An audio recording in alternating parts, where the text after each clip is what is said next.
Stay tuned for the Joan Quinn Profiles.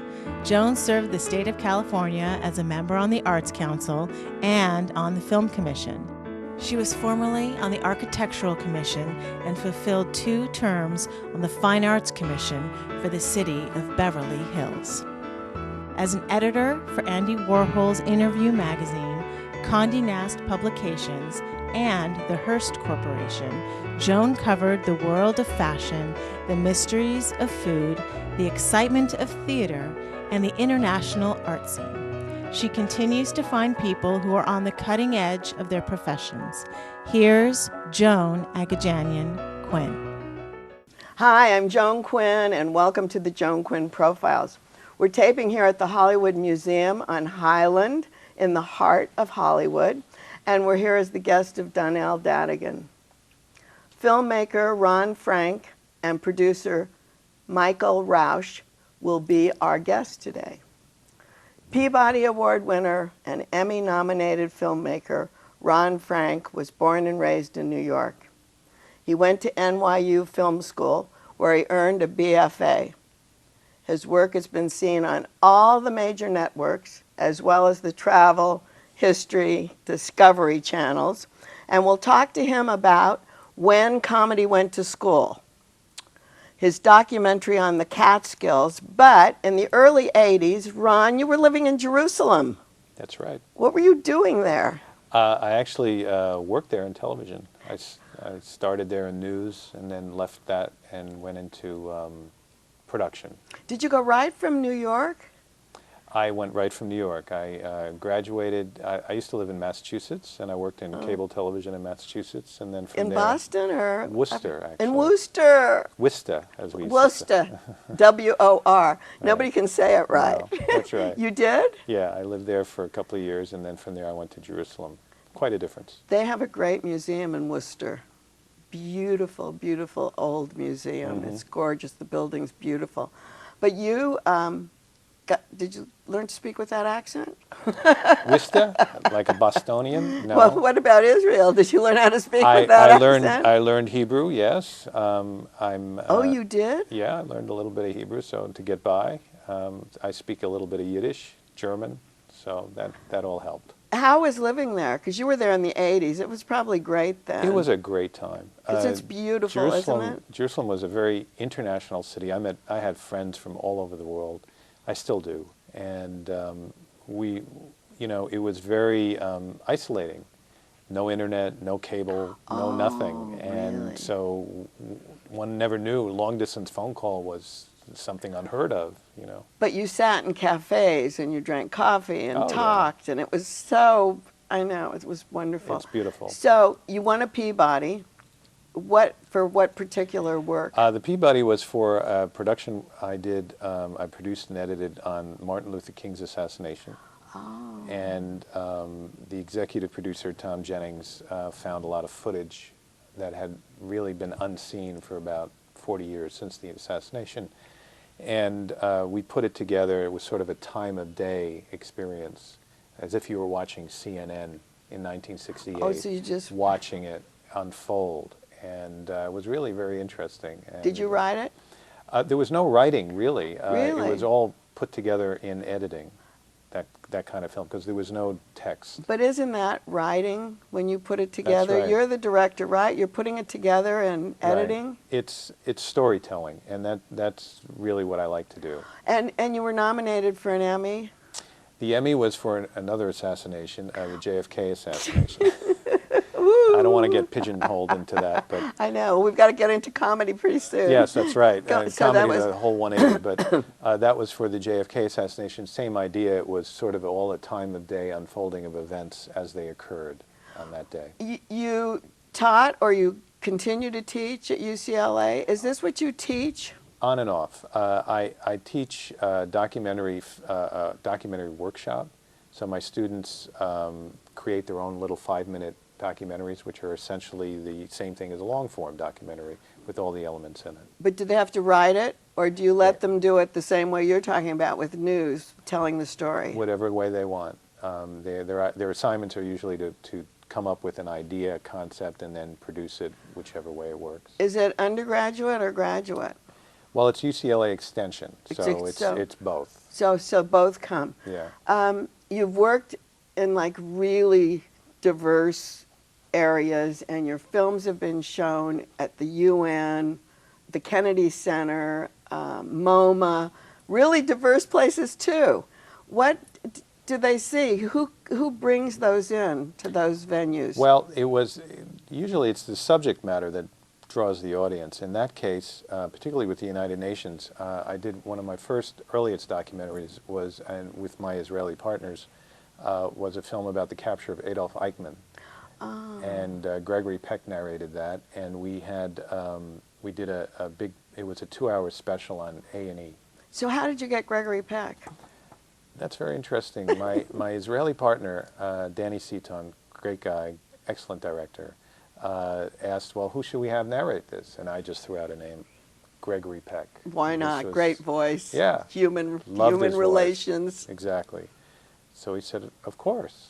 So we got a name for his manager, called him up, and got a call back, and he said yes. That was it? That was it. But it's not always that easy, is it? No, it isn't. There are a lot of people in the film that we're talking about today that turned us down, unfortunately. And let's talk about that film. First of all, how did you decide to make When Comedy Went to School? Well, the story starts with my writer, our writer and producer, Lawrence Richards. It was his idea and his concept. He's a New Yorker. And when he approached me and when I met him and we talked about doing this, I just jumped at it. Being a New Yorker myself, living here 20 years, but being a New Yorker myself, and having spent summers up in the Catskills. Oh, so you knew the Catskills. I knew the Tell Catskills. us what the Catskills are.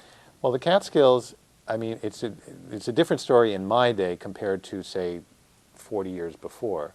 But what the Catskills once was the largest resort complex area in the United States. For everyone. For everyone. It had 500 hotels, over 500 hotels, and bungalow colonies. It started in the turn of the century with farms.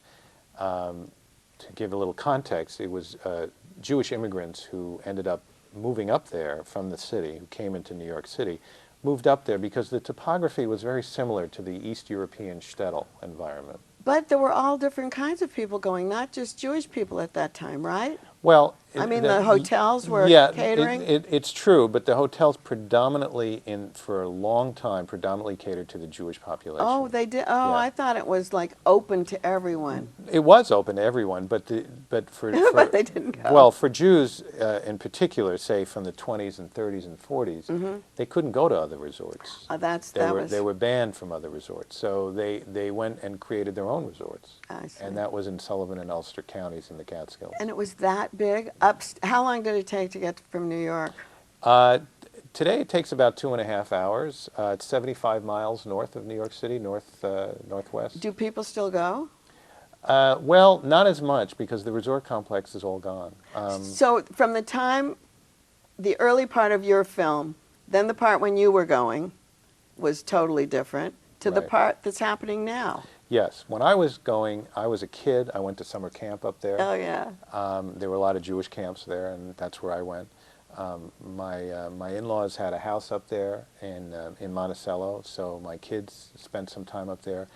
But today, if you go up there, the hotels are gone. The one hotel left, well, there are a couple, but the one big one, Kutcher's, just sold or leased itself out, so it's no longer what it once was. We saw this film together when you screened it at the Museum of Tolerance, and when you said Kutcher's, everyone cheered when it came on, because they remembered that. Right, yes. And I guess it was the longest lasting hotel there? Well, the Nevele is still there. Oh, that's in Ellenville, and that's still there, and it's still populated by people, but not as much as it used to be. So your film covers what period? Our film covers practically from the late 20s, I'd say early 30s, all the way to the present day.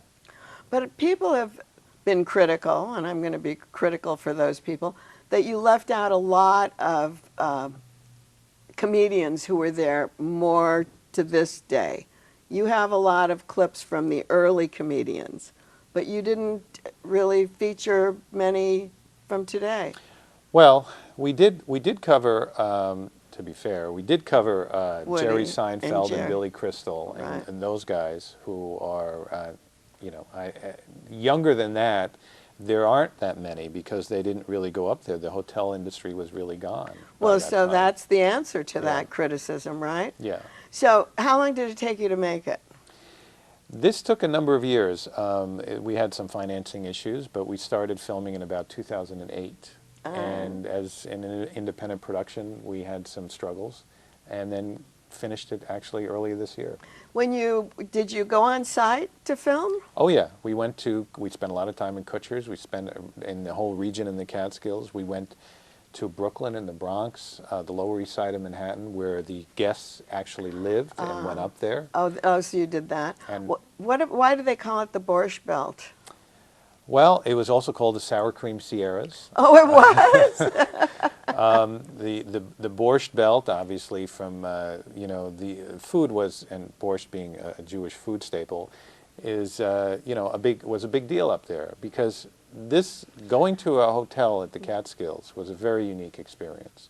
You could eat practically as much as you want. As Sid Caesar says in the movie, you could eat 25 meals a day, and a lot of people did. He's and so funny. others said whatever you could stuff in your handbags, you could also take with you. And to we the room. still know how to do that. Take it to your room, but you really don't have to do that because there's so much food everywhere, right? Food was a big deal. And Joe Dorenson, our historian, really justifies it because he said, food was scarce for a lot of these East European immigrants. So here now it became so plentiful, so who could resist? Exactly. So you used a lot of footage, old footage. Yes. And where'd you get that? Well, now the old clips, there is really no archival footage to speak of the comedians' performances in the Catskills. Oh. So what we did is we used Ed Sullivan, Johnny Carson, Steve Allen, clips of those same comedians that appeared on those programs and television who told the same kind of jokes. So that's what we did. We researched the same kind of jokes and what they would have told in the Catskills. So who did you feature besides those that you talked to? You talked to Jerry Lewis. We interviewed Jerry Lewis, Jerry Stiller, Jackie Mason, Sid Caesar, Robert Klein's our host. Spent a lot of time. He's a slightly different generation, younger. But did he know those people? Robert? Mm-hmm. Oh yeah. He knew all of them. He was a busboy and actually worked up there. And then he saw the acts from the back of the theater, watching them, and that's what gave him his roots. And the same thing with Billy Crystal tells that story too, not in our film, but he talks about that too. A lot of these comedians that we know today who got their roots up there started as either help or guests, and they learned by watching. That's why we call it school. Oh, that's what I was going to say. Why did you call it school? Was there something else done on the Catskills? Another comedy? Another documentary? Film? Yeah. I probably wouldn't mention it here. But I would was it imagine, a beginning? Was it like a beginning for what you went? I would imagine. I mean, yes, there have been others that have talked about this era. We tried to feel that we felt that we sort of encapsulated the whole thing, from beginning to end. Jerry Lewis was a wonderful contribution. He talked about a subject that he rarely talks about, his parents, his childhood. We weren't interested in his stints with Dean Martin on television. We were more interested that predated all that. It was more focused, his interview. Yeah. In fact, he, as I've been saying, he basically, he's not always that easy, and he basically said, come in, sit down. We interviewed him on his boat in San Diego. It felt a little pressured. By the end of the interview, he didn't want us to leave. And so you just kept shooting, I'm Yeah. sure, because that's great material, isn't it? And being a documentarian, do you know when to turn off the camera? Yes. Yes, I do when they go on too long. Do you know what to do? Yes, we turn off the camera when they go on too long. You do. Well, you haven't gone on too long, but we're going to turn off the camera now. Okay. Thank you so much. Thank you. And tell us again the name. It's When Comedy Went to School, and you can find out where it's playing in your neighborhood by going to whenComedyWentToSchool.com. Thank you so much, Ron Frank. Thank you. Thanks, Joan. And thanks for watching this part of the show. We'll be right back with Michael Roush.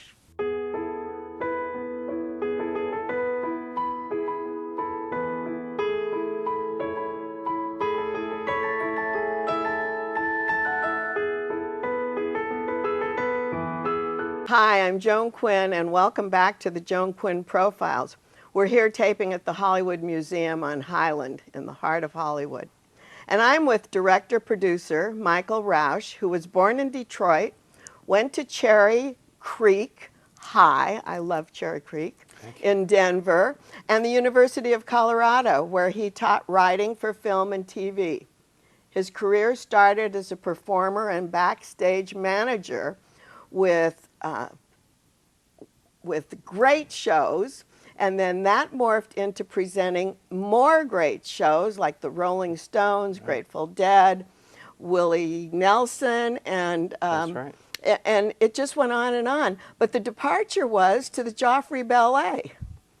Well, yes. I mean, From the Stones to the ballet. it's quite a difference, John. I mean, it's all a part of live performance production that I have so much loved. And when you have a chance to do that, you get a chance to work with all different kinds of entertainment productions, whether it's musical theater or rock and roll or the ballet or opera. And so I've had that chance, very fortunate to be able to work with that. Was it a big change when you have to produce something or you work on a show? Is it a big change in pace? Well, you know, some of the elements are a little bit different. I mean, it just kind of depends from an arts perspective when, you know, you're speaking about the ballet, or if you're talking about something like opera per se, as opposed to record companies that are behind some of the major touring acts, et cetera, et cetera.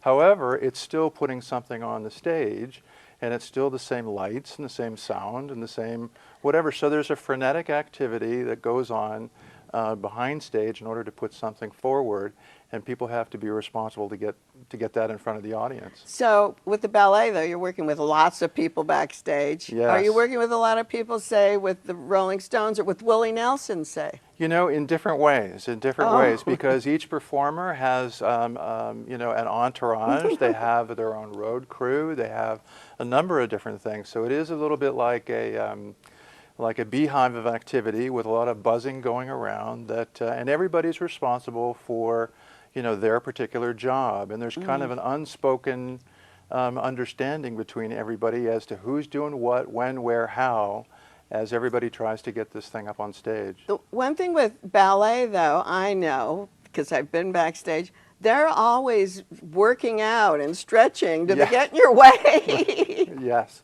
they are. You know, I think it's a terrific discipline, and a love that they have for performance, and a pride that they take with so many years of training that it takes in order to be a performer in ballet, a ballerina, and so they always want to put their best out there when they hit the stage. They need to warm up. Yeah. That kind of paves the way for us to talk about the State Street Ballet in Santa Barbara. Thank you. You've worked with them. Well, I tell you, the State Street Ballet is the executive director is Rodney Gustafson, and they are a terrific, innovative company that is based in Santa Barbara. And it was a great opportunity for us to be introduced to them with respect to our show, An American Tango, which is a little different from regular, you know, what one would think as ballet. Does Mr. Gustafson, he danced professionally He did. with the New York City Ballet, I think? He did, yes he did. And does he have a classical company? Well, you know, that's one of the great things about the State Street Ballet is because he actually is quite innovative. He's open to this kind of rejuvenating of the art form, and that was great for us because our show isn't really Swan Lake or something. No. There's no tutus in our show. So But there's beautiful costumes. There is. Costuming. The costuming on our show was designed by Christina Giannini, who was inspired by the original gowns of Yolanda Veloz when she danced with her husband Frank. And so one of the great things about An American Tango are the costume changes. You talk about frenetic activity behind stage. The number of costume changes that have to occur on this show between the lead dancer and the company itself is really quite, So are they quite, on and off? quite a challenge. On and off? It's Yes. called An American, and it's at the Broad Theater. But That's you've right. performed it at different places. We had our world premiere last October at the Libero Theater, in Santa Barbara, and it was to full houses and ovations, and we were very thankful for that opportunity because we didn't quite know what we had yet, because the material hadn't been put forth before. So you were a performer. What did you do? Did you sing? I was a singer. Oh, yes. you were, I thought you were a singer. Yeah, thank you. Well, And what happened? you know, I started out at a young age as a singer in choirs and also musical theater, and I enjoyed performing, but I also learned that I also liked the activity backstage. I liked the lights, I liked the sound, I liked swinging a hammer to create a set. Really? So it just kind of morphed for me into something I was more comfortable with, so that I could work backstage, and that is what started my career. Well, in keeping with that, you also produced an independent film. I did. So you've like been, you know, right in show business all the way along, but in different fields. You've directed. Did you write that film, Hot Wax Zombies? Hot Wax Zombies. Thank you for asking. Actually, I didn't write that film. It was written by a good friend of mine named Elizabeth Bergholz, and it was just a fun piece that we wanted to have an opportunity to produce. You know, it's very challenging, as you know, in this industry to have a chance to have projects move forward. So we took this as an opportunity. We found a fun script, we found a fun idea, something that we could kind of shoot a little bit in our backyard and everybody else's backyard. Did you go on location? We did, we did. Was it true independent? It was absolutely independent. I mean, it was a nickel and a shoestring. A lot of credit cards, And, but you did it. We did and it worked, and zombies are so great. That's right. Yes, and no one was killed in the process. So, yeah. But the reason I'm mentioning all that is because it's come full circle with this American Tango. Yes. Everything you've done is like focused right on this piece. Do you see it going to Broadway? We hope. We hope. Because I see it. You know, they were dancers that I remember. Just the names and remembering. They started ballroom dancing as a entertainment, didn't they? That's right. I mean, if you think about Frank Veloz, was a young streetwise guy on the west side of Manhattan in the 20s, and he meets and sees this beautiful young woman at a dance contest, and we actually have that as part of our story in An American Tango. And so there was a competitive thing, but there was something alluring about her. With each other, there was a competition. With each other, there was, yes, it was chemistry, and so it was something that I think fate brought them together. That was the 30s and 40s, right? It was the 20s and the 30s and the 40s. And so you've got the jazz age, you've got gangsters and speakeasies, and you know, a lot of wonderful color. Talk about their friends, because you're mentioning gangsters. I mean, they were friendly with all these creative well, kinds of people. You know, I mean, the thing that set them apart was opportunity, and Frank was driven by his own personal passion for ballroom dance, and another dancer of the time named Tony DeMarco. And so when given an opportunity to meet some interesting people to move and accelerate their career, one of those was Dutch Schultz. And so Dutch Schultz saw an opportunity with this young couple to kind of create a new opportunity for himself in the backing of Broadway things with Lawrence Ziegfeld. Oh, they did. Yes, he had Ziegfeld. They were with Broadway people. They had a lot of, I mean, I said an eclectic group of friends. That's eclectic is, yes. And is that all featured? It is. It is. So we know the story. Why is it so unique? Why were they so unique? Because ballroom, this picture is so great. Yeah, I know. I love looking at it. Why were they so unique? It was different from the dance teams of the times just because of longevity. I mean, the two of them clearly were so in love with each other, and that is kind of a timeless circumstance for them. So, yes, you did have different dance partners. You know, you had Fred and Adele Astaire, and then you had Fred and Ginger.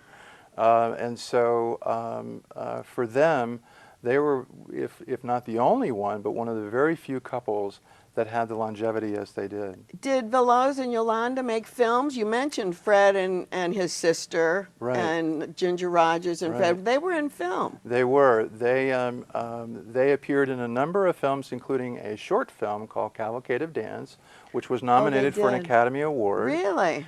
And then they were also in the Lou Gehrig story, and they're featured in that film. So they've had a number of different opportunities in Hollywood, where they ultimately settled here, actually over on Alta Loma. And So we're in the area, aren't here. we? We're right. Hollywood Museum is right here. Well, right down the street on Hollywood Boulevard, they actually did have a dance studio where people could come in and learn ballroom as part of a number of different storefronts that they had with that. We talked about this picture that is so beautiful, and I think, who is it? Maurice Seymour? Right. Must have been a great photographer of the time. But this dress is absolutely beautiful. It looks like it would move the way she would move around the stage. And you have a surprise for people who come to the Broad and to any of the other theaters that you'll be showing it in. Well, we do. I mean, we're very, very fortunate in that Yolanda Veloz, the daughter, who is has taken quite painstaking care a lot of the family history, obviously along with Guy Veloz, who wrote this show, their son. Oh, I see. So the family's been involved all along. The family's very much involved in this, and so with Yolanda taking such great care of the gowns, we're actually going to have a number of those on display at theaters, you know, when we have an opportunity to display that. It's so fabulous to do that because I think it sets the stage when you come in. And they set the stage. They open the door for all those big ballroom competitions that go on all over the world.